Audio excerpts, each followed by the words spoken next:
The Prophet of Allah for 13 years in Mecca, live this with me, 13 years in Mecca, prosecuted, harmed, sworn at, spat at, had dust thrown in his face. They killed his companions. For what? For what? What crime did he do? What crime did he do? What? He looked at someone's sister? What? He didn't cough up his money at the end of the business transaction? What crime did he do? 13 years. They boycotted him and his family for 3 years. Sahaba said we were eating the leaves of the trees until our droppings became like the droppings of animals for 3 years. For what? What crime? They divorced his daughters. Sumayya radiallahu in front of the Prophet, publicly. I'm not telling you, Allah, you know what, that they started sending around a WhatsApp video about what. No. Publicly, live, in front of the Prophet and his companions, they grabbed Sumayya, a woman. They grabbed her publicly. They opened her legs in front of her husband and her son, and they rammed a spear into her private parts until they killed her. They exiled him from his land, Mecca, exiled him for 18 months in Medina. 18 months he was crying. Why? Because he was missing the Kaaba so much. They stabbed his pregnant daughter. As a result, she lost her child. 8 or 6, a few months later, she ended up dying in Medina. He buried every one of his children while he was alive, except for Fatima. In Uhud, you know, it's one thing to go to war and kill. That's fine, he killed the man. In Uhud, they massacred the dead.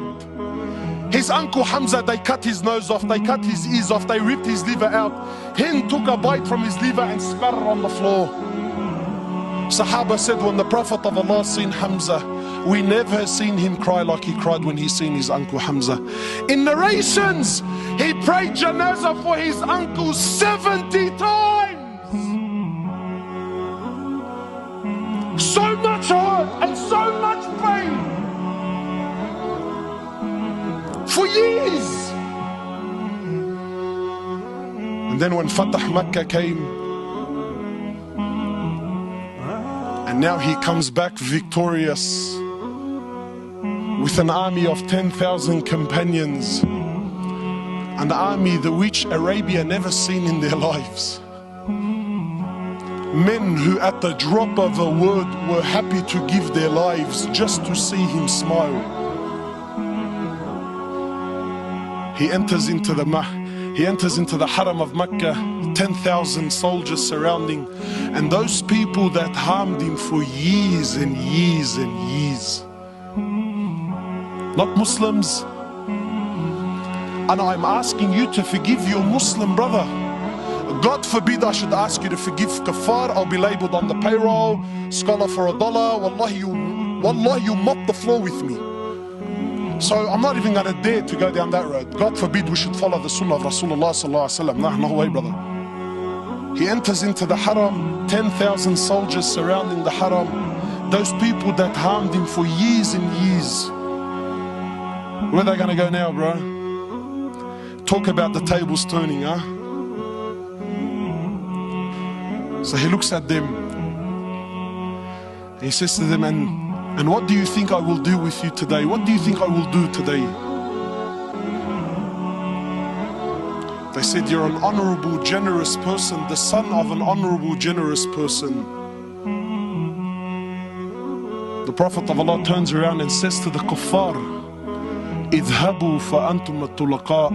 Go, every single one of you are free, I forgive you.